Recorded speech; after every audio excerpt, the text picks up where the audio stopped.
everybody, this is Tracy Swedlow, and this is Televisionation and the Swedlow Show. I am really excited to welcome some people here from the CLOWD Film Festival. Well, one is Curt Doty, who is the founder of the CLOWD Film Festival, which is an Generative AI CLOWD Film Festival. And Marion Michele, who is a creator in her own right, and she's now with a company called Moon World, and she also, does her own work. And I'm really excited to have you both here. We might welcome Jo Wallace if she's able to make it. So thank you so much, both of you. We're excited to talk about your work. Oh, and Jo's here. Hi. All right. Hi, Jo. Welcome to the show. We've already started. Thank you. Thanks for being here. Jo is from a company called Jellyfish, and she's the executive creative director, which is a brand company developing and working with Gen AI today as well. Anyway, we have so much to go into. Curt, why don't you tell us a little bit about the CLOWD Film Festival? And then tell me when you're done, I'm going to show them a very short trailer. Okay, yeah. So CLOWD Film Festival is an AI film festival. We're a little different in that we don't have a city attached to our name, so we could park it anywhere, but I chose to park it in Southern California based on the success of AI on the lot, and there's a number of AI filmmakers there, and so I know there's a built-in audience. CLOWD spelled with a W also implies that it's crowdsourced as well as professionally judged, and I have to say that Jo and Marion are two of our female judges, of which there are a majority female judges on the panel. So happy about that. But it's our first year, and it'll premiere October 7 and 8 at a beautiful, majestic theater called the Alex Theater in Glendale, California, very near Los Angeles. And so we're excited about that. We're in the middle of the competition. Entries are due August 19, our final deadline.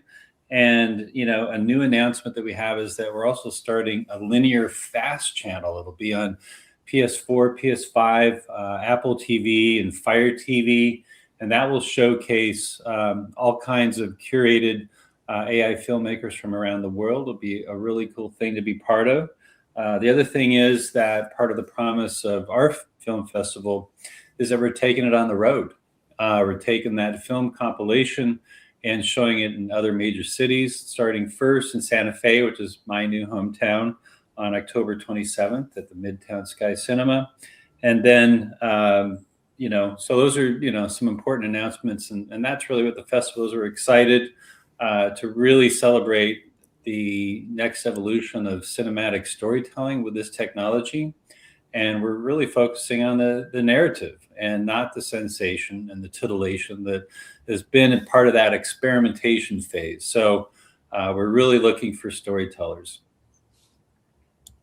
Okay, with that, why don't we quickly look at a short film that will tell you a little bit more about the CLOWD Film Festival. What if cities breathed like forests? What if oceans healed themselves? What if energy was limitless?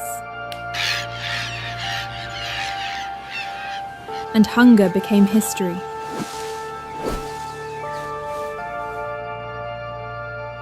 What if machines didn't replace creativity, but expanded it? What if imagination became our most valuable resource? And what if you could show us? If you can visualize your thoughts right now, make a short AI film, 2 to 11 minutes, a vision, a possibility, a future worth sharing. Enter the CLOWD AI Film Festival.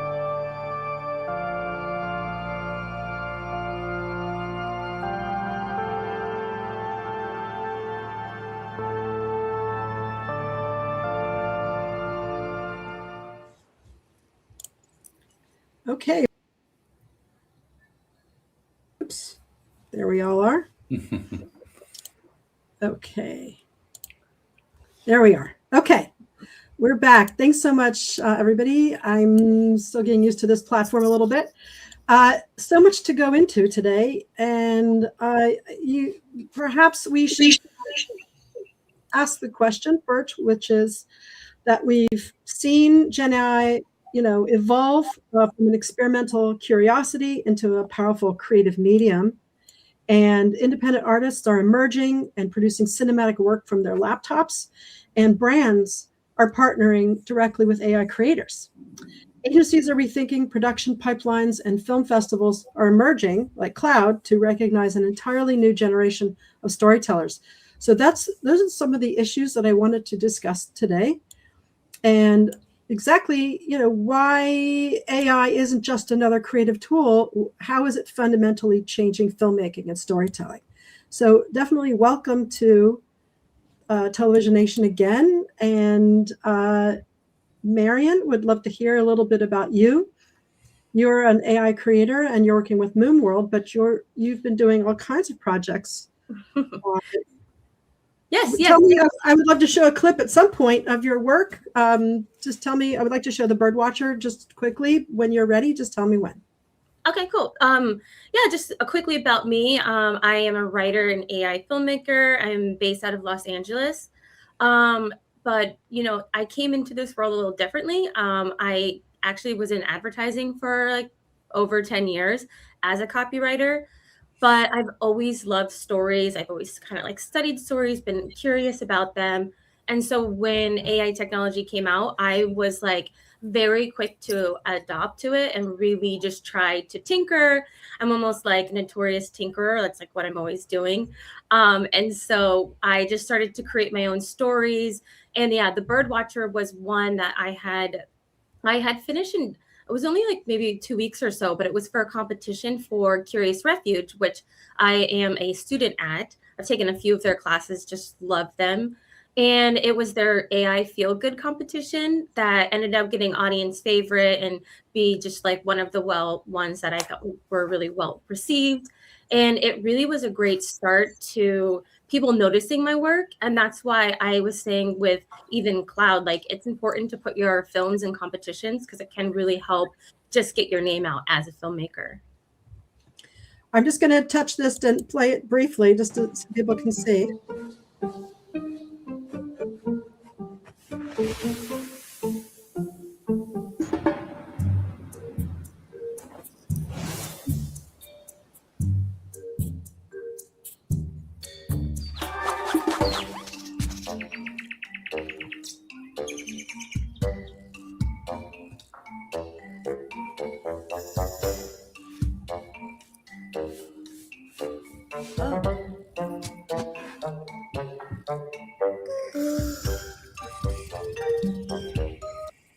Okay, so there's so much more to see. It's an absolutely beautiful piece. Beautiful and it's stunning. And as I was saying to Curt before the show, it's so nice to see Gen AI films telling stories rather than just killing all the time. I can't tell you how I appreciate that. So I'm eager to hear more about you in just a moment, but let's meet Joe just for next. Joe Wallace, who is the Executive Creative Director of Jellyfish. And welcome, Joe. You want to tell us a little bit about yourself? Yeah, sure. So I've worked in advertising for over 25 years now. And like Marion, I began as a copywriter, and I've always been about the big idea, how to bring that to life. I then spent many years also directing. So whether that was commercials that I'd written, also short films.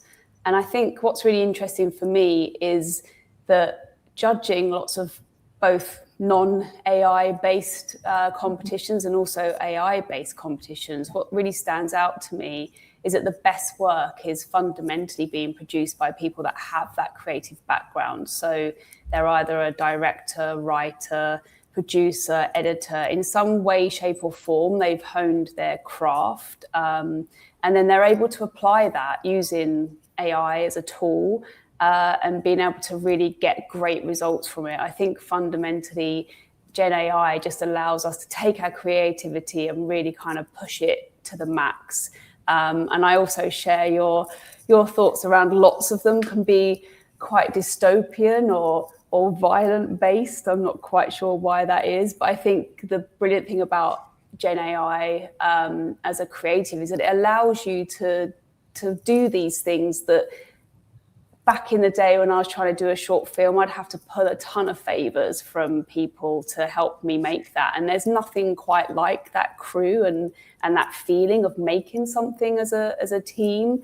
But what's great about Gen AI is that ability to get into what you want to create. And as long as you've got that vision, and it's only as good as what people can put in, you can really fly and go places where to do something, for example, in a world that would have taken a whole set, which would be beyond the ability of maybe your budget. We can now look at those things and create those things, which I think is really exciting. Well, I know from doing my own creative work, it's also that it allows you to have a more of an authentic vision of what you want. Because as much as I love collaborating, and sometimes the best ideas come from working with all those other people, sometimes you can get off the rails and distracted and onto somebody else's agenda. I mean, sometimes. Curt, and do you want to say something, or? No, go ahead and ask away. Okay, so I'm curious how and when all of you discovered Gen AI, and was this a moment of epiphany? Did you realize this was going to change your life? Was this just another creative tool, or did you feel it fundamentally was going to change your work? Yeah, well, like Joe, I come from the branding and marketing and advertising world, creative director for 30 plus years, cough. So I've always been creative, but always doing other people's work. I worked in entertainment and marketing movies for 10 years. And that was always telling little stories about the big stories, which was the film. And it was always the director's vision, cut up into little snippets that, with the creative process known as trailers, telling those little stories, which is an art form. But when Gen AI came out, specifically video, it was amazing to think about the possibilities, and that how personal creativity and expression could be reached with a freedom that had never been available before. And so all of a sudden there's a world of storytellers out there that can now tell their stories, and I find that most exciting. And so initially I was the AI consultant on just helping companies get over the fear of AI. And then once video started to take off, I said, I really want to be part of the creator community, because that's my tribe. I'm creative, and it's like, those people are cool people, and I want to hang out with them and support them in their efforts. And that was really the birth of CLOWD and what I wanted to do with all that, with all these new connections and friends that I'm making, and support amplifying, new voices in this world of AI. Marion? Yeah. Well, for me, I had once Midjourney came out, I was adopting it right away. I was so excited about it. I also do photography, so how I kind of also was excited about it, because I was like, oh, I could maybe take my unique photography style and can I make something new that I did a lot of beach pastel photography, but what if it looked like in a mountain, or whatever it was. And so for me, I pretty much grasped on right away, never let go. So it's been fun to learn the tools and see how they've progressed. And yeah, for me, I've just kind of been all in since the very beginning. Joe?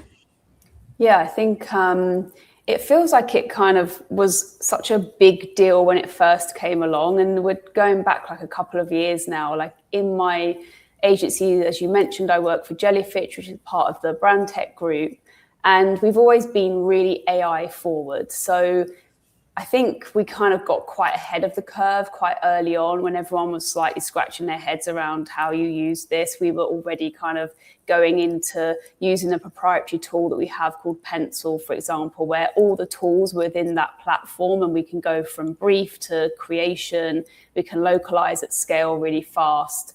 And I think it's really just become an amazingly useful tool for us, where it allows us to showcase the idea to clients in a way that previously that would have just been me or the team like trying to Photoshop something, cobble something together, which was always so painful. And you'd have to kind of say, use your imagination. And not everybody has such an imagination. So what's really wonderful is not to say that it's, there's no magic button, but what we're able to do now is really more showcase the idea as we intend it, as we see it. We can put the vision behind the idea much more, even if that's an activation in real life, because obviously as we move into a more digital world, people are also craving real life connections and spontaneous events. So it depends what we're doing with it, but I think across the board, we're very much using AI to bring things to life, whether that's initially, whether that's at the whole piece is an AI generated piece. But yeah, and then personally, I've used it a lot. As I mentioned, I was a director, so I got to playing with it pretty early on. So when VO3 first came out, I just kind of made a silly little short film, and it's just exciting to be able to get your hands dirty with it and make stuff, as you were saying. You don't need to necessarily rely on other people, but you can very much then put your creation out there. And it's interesting when it gets great traction. It's really an exciting tool to be able to use. So you're working still in concert with a group of people because you work with the agency, Jellyfish. But Marion, you're a solo creator, but at what point are you finding that moment of real creativity and inspiration? Is it in the editing process, the storyboarding process, in the prompting process? Where are the happy accidents happening that allow you to create a vision that's completely different than everybody else? Yeah. Yeah, that's a great question. I mean, they happen everywhere. So that's kind of the fun of it, where I love character designing. So that's some of the times which I go to first is like after I write something, I'll go into the character designing. And for me, that's where things really start to feel real and fun. And then, also sometimes with like the prompting, I've tried so many different types of prompts to see what really works the best of what I'm trying to envision. And it really just depends on like the platform that you use, the amount of time, like the duration, and also just sometimes testing a few things out. Sometimes prose works really well. I know it's really popular right now to do like a storyboard, and it's like broken down by the millisecond. And so it's been a really fun process for me. And yeah, so I did start out as an independent creator. And right now I've moved into actually a new role at Moon World, where I am working with a team as we're making a feature length, the kind of Pixar style animation film. And for us, it's actually quite a hybrid approach. We have an artist that's helping make the visuals. I had just flown to San Francisco, where I had 2 recording studios for sessions, for voice actors that we're going to use. And so it's been a really fun, interesting project or time to see someone go from an independent creator to someone working on like an actual, feature length film. So it's an exciting time. Joe, did you want to answer that? Or I have a question about working with clients. Yeah, I'm happy to answer whichever question. So I'm curious, both of you are working with, trying to create other pieces that are in concert, I suppose, but you're working specifically with clients. Are they asking for something specific today? And now that people are becoming more aware of what Gen AI is, that it's there, that it's possible, are you getting requests for this to help save money? I mean, what is their thinking about this? Or they just want the creative, and then you're delivering a solution using Gen AI? What's the process? I mean, I think there's a whole scale, as with everything. There's clients that are fully into AI and really want to adopt it and are running with it to great effect. And then there are clients that are much more about, we recognize that our consumer wants a more authentic, human-based world. So we work with all of them across that spectrum. And I think the reality is that obviously AI has made executing things cheaper and faster in many ways. And I think the great advantage there is that it puts the value back onto the power of the idea. And I did a presentation to my global team of 400 or so people recently, where it's very much about, there is a huge value now in the power of the idea and the creative vision and the expertise and that ability to bring that craft and the storytelling to really land something that moves people. Because we hear a lot about slop, obviously, and I think it's fair to say that we had a lot of slop even before AI. People were making slop with the tools that we had previously, but it's very much a talking point right now. But yeah, I think it comes down to, what are you trying to achieve? And if you're trying to achieve something where you really move people, then you've got to obviously combine the best of human expertise and vision and brilliance with the best of AI. But I think coming out of Cannes Lion like a couple of weeks ago, the defining sort of things that came out of that were that, yes, there's a lot of talk about AI still, but we're really looking in a space where we're seeing that value of that power of the idea and the creative people behind it, which is great news for creative people, because it's kind of underlining that value of human creativity, which right now, at least, it's very difficult to prompt for taste. That's something that remains at this point in time anyway, very much a human aspect of the craft. I have heard that word used a lot lately in the context of Gen AI. People are using the word taste, which is basically the ability for someone to make a decision about what's good and what's not good. And since you all of you are going to be judges at this film festival, and Curt, you get to see hundreds of Gen AI films, I'm curious, what is standing out in the work that you're seeing, and in your own work with brands? What is what emerges to move people? Yeah, long before AI, there was this battle between a digital campaign and a brand campaign, and one was data driven, one was emotionally driven. And I've always leaned towards the human aspect of storytelling and connecting emotionally with an audience. And so that same kind of migration and evolution has happened with this moving from experimentation to narrative storytelling. And so the movies that have been coming in that resonate the most with me are focused on the story, and then all of a sudden the technology just falls away and you get into the story and the character, and there's an emotional connection. And it's like, okay, well, that's what cinema does. That's what great storytelling does. And that's what we need to focus on. And like Joe was saying, and like you were saying,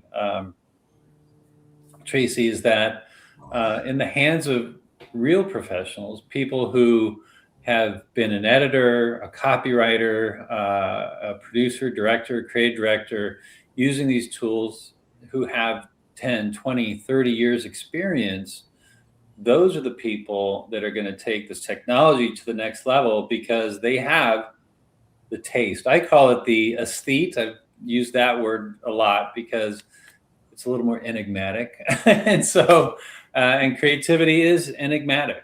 I mean, it's special and mysterious. And so, those who have the aesthete have an advantage over the hacks who just are wowed by the technology and they pump out something that looks good enough.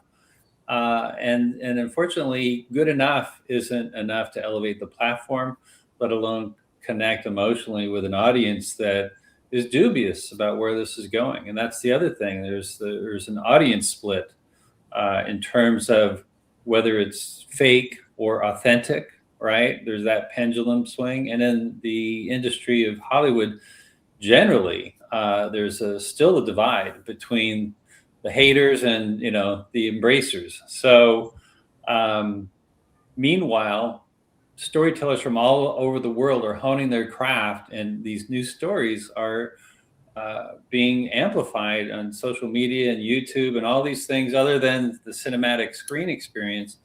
And so let's give them a platform. Let's give them a way to rise up and work maybe in tandem with Hollywood or not. But the fact is, there's new storytellers, and let's hear their stories. That's what's most fascinating to me. So, but back to the word taste and aesthete. My daughter has been calling all of this, not related to Gen AI, but I think the kids call it aesthetics. What's the aesthetic of something? It's interesting, these words floating through this culture. Yeah. So, Marion, I'm curious, since you are a creator, what's elevating the art for you? Do you see any other creators that you admire, or is there a style, or is there a type of storytelling? I mean, what do you think is really high quality? I have a lot of people that I look up to. I'm really loving all the different animation styles I'm seeing. Some of them are just utterly unique, and it goes back to finding your own voice that we talked about a little bit earlier. Whereas, before, even if you worked on a team, I mean, it's great to work on a team, but if you do an independent project too, you have that full creativity where you can really find specific to you what, and kind of sell yourself on it, but create something that you really want that's unique and authentic to you. And I love seeing all the different styles, and it's like, oh, wow, I could never do that. I could never do that. And it's showing something that you don't think that you could do with a tool that everyone has. And I mean that to say, it goes back to your unique personality. Like, only you can do that. And that's what I really find inspiring in this space. Another thing I like to see, and why I feel like it's so good, is because it's bringing in this new wave of storytellers telling all their different stories, and it's low risk in a sense. Whereas before, if you had to go out and shop around or really try to get someone to buy and sell your idea, it was so expensive. That's why we saw the same superhero movie again and again and again, is because it was low risk to them. And now with these tools, those unique personalities, unique styles, and unique storytellers can really have a chance to tell their story. And that's what I really look up to. And I've seen a handful of creators I super admire because they're doing that. Anybody come to mind that you want to? Kevin the Kid is great. And then Henry, blanked on his last name. He just did like the Junkyard series, and he has another one. And his unique style is just like, I love his animation style and his storytelling. So those are two of my tops right now. I just did an interview with Kevin while at the Magnific conference. So stay tuned for that to come out on this channel. Stay tuned. Anyway, Joe, I'm curious, like all of these AI creators, they're all talking about how are we going to make money. Some of them are going to want to work in the advertising business. And are you being approached? And if so, who would you want to hire? What kind of styles are you interested in, or what kind of skill level are you looking for? Is that happening? That kind of cross transference of talent into the advertising universe? I know that agencies are using it. So how do you find really talented people? Yeah, I think the whole kind of landscape of what we now look to hire within agencies has changed. And I think that there was a short while where people were kind of like, oh, we're going to get someone that can do everything. They're going to have the idea, they're going to prompt the idea, they're going to edit the idea, they're going to make the idea. And I think whilst there are people that can do that, it's not necessarily the way that if you're working in a collaborative space that's necessarily going to get you there in the best possible way. I think it still needs a team of people. So you might still have people that ideate, but they very much understand AI. And for example, when I was talking about our pencil tool, we have this node-based design process. We have workflows where essentially we'll create an idea in potentially you could say the typical way where humans are thinking about ideation, but using AI created insights where we're getting much more insights that we're able to work with. And that's the joy of the speed of that ability to look for those cultural truths, human truths, but very much with the eye of humans across that. And then coming up with ideas and then moving into this space where it's a little like Fig Jam, but everybody is then in that space and you're able to see in real time each of the team kind of working things up, commenting on things, pushing it forward, making sure it is as good as it possibly can be. So it's still that process of making sure you're elevating the work to the maximum level, but you're able to iterate and work on this in real time within these workflows. And then obviously kind of pushing that out to the final asset, depending on what that happens to be.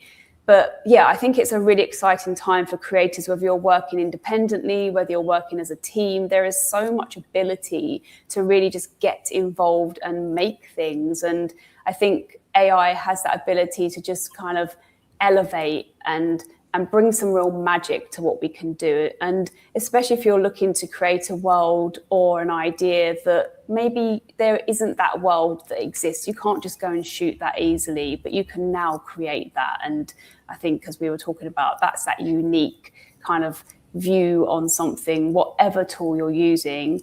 It's really interesting to see what different people bring to it. And it's just really an exciting time, I think, for creativity. And of course, there is still so much controversy around it. But I think if you look at it as a creative and the ability to make amazing stuff, there is so much potential there. Gen AI creators, obviously, when they put a piece out, it's Gen AI. But the advertising community, I think, is still, they're inconsistent about whether or not they state on the screen whether it was made with Gen AI. What's your opinion about that?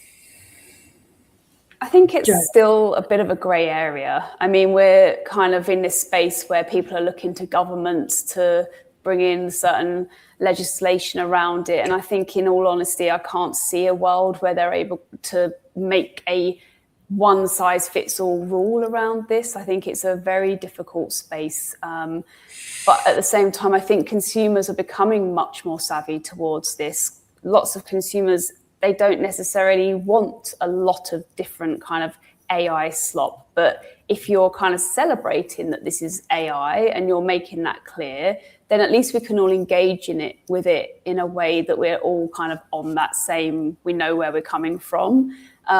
Clearly, there is an issue around fakes and what does that mean for the reality of truth in a world where truth is becoming difficulter and difficulter to actually ascertain. So there is definitely a lot of grey space around that. But if you're making things that are kind of clearly exceptionally different from the average everyday world, then it's going to be obvious that it's AI. But when things become quite close to where we actually live, I think these things become more difficult to pull apart. And that's very much a world where I don't know what the answer is, if I'm completely honest. I don't think none of us do.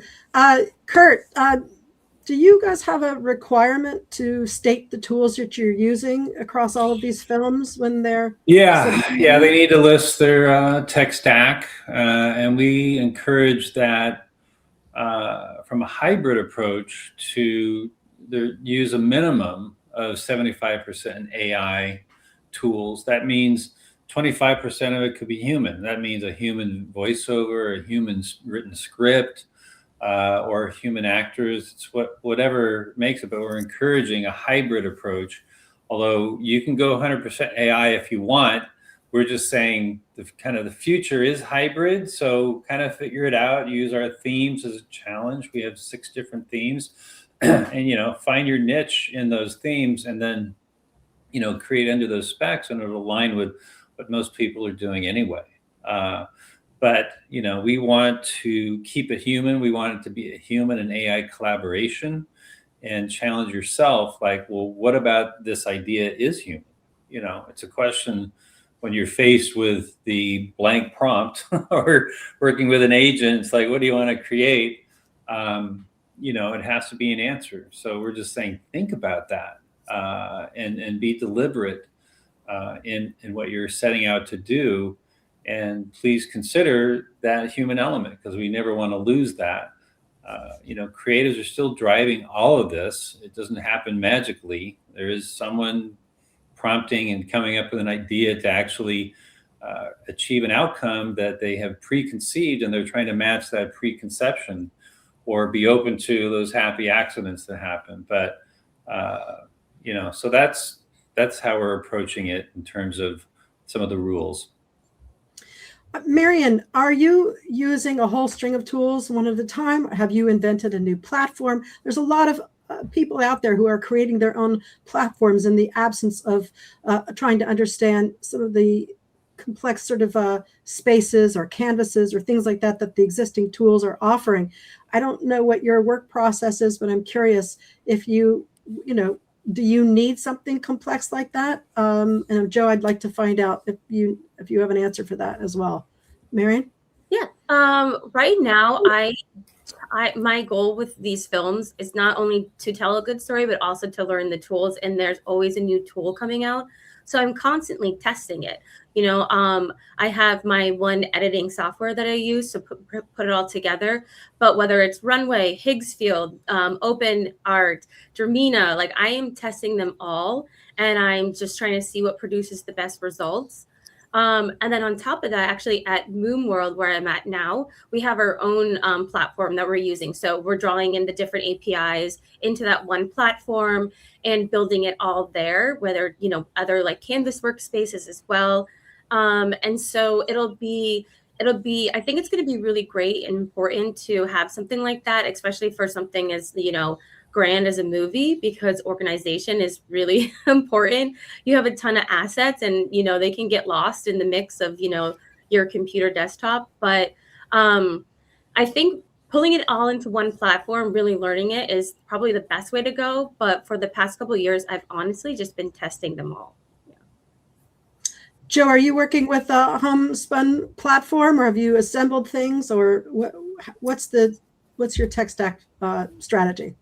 Yeah, I mean, at Jellyfish, as I mentioned, we have Pencil, which is our proprietary tool. But within that, we have every kind of model within one platform. So everything from Google Gemini, which includes Nano and all of the VO models. We have Imagine in there, Runways in there, all of the OpenAI things, Adobe models. So I think it's a case of you need to work out what kind of a look you're aiming for. Like some of those models, or tools, they're going to create something that looks a bit more AI, or some are going to be more sympathetic to being more authentic. And I think it depends on what it is that you're trying to create, and then using those accurate platforms for what that look tends to be. And I speak to lots of filmmakers in the AI space, and everyone's got their slightly different preferences. And I think that's the wonderful thing about this. It's a tool in the same way that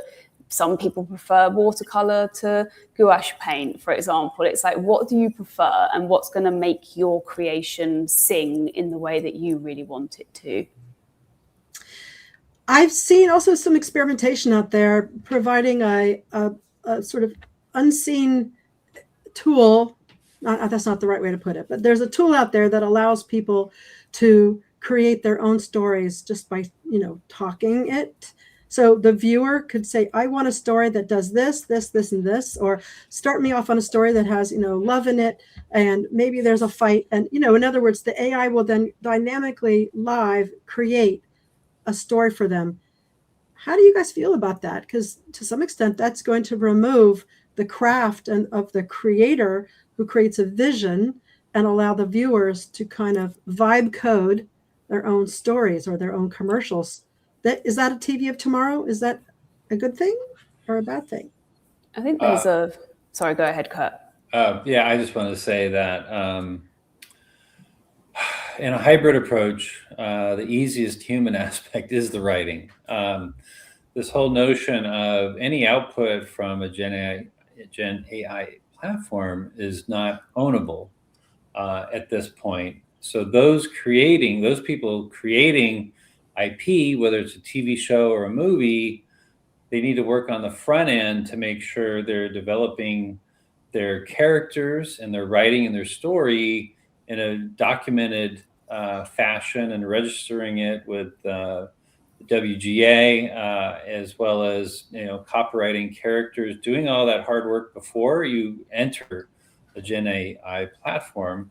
That is my recommendation. That's how I'm working. I'm working on a microdrama right now, as well as 2 other movies. And so I'm making sure that, you know, we cover ourselves and document what is the human approach, because in a court of law, they're going to ask for the proof. Well, you know, why should you own these characters? Why should you say, even though you use Gen AI, you know, why should you own these storylines, these plots? And so you need to document it. And that's, you know, writing, keeping journals, and, you know, dating the journals and taking pictures of pages when you wrote it. I mean, I always feel you need to think of what you're going to say in front of a court to defend your property. Okay.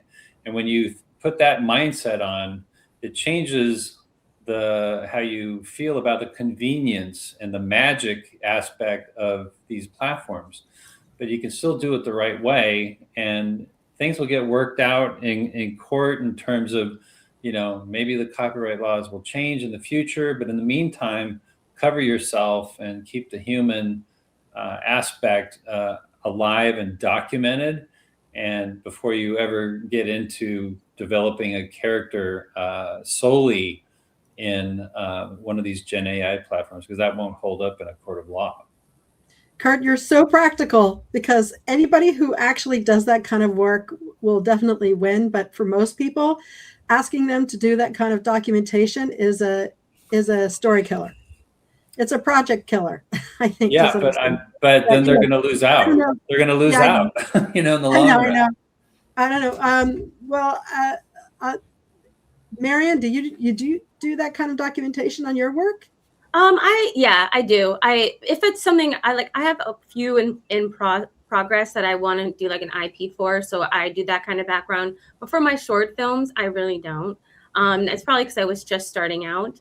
But it's interesting because I don't know if you were talking about what I think I just saw recently come out, or it was something in the works where, yeah, you could change the story. Like, say if you're watching a film or you just wanted to start one, and it will in real time like generate the film. Is that what you were talking about?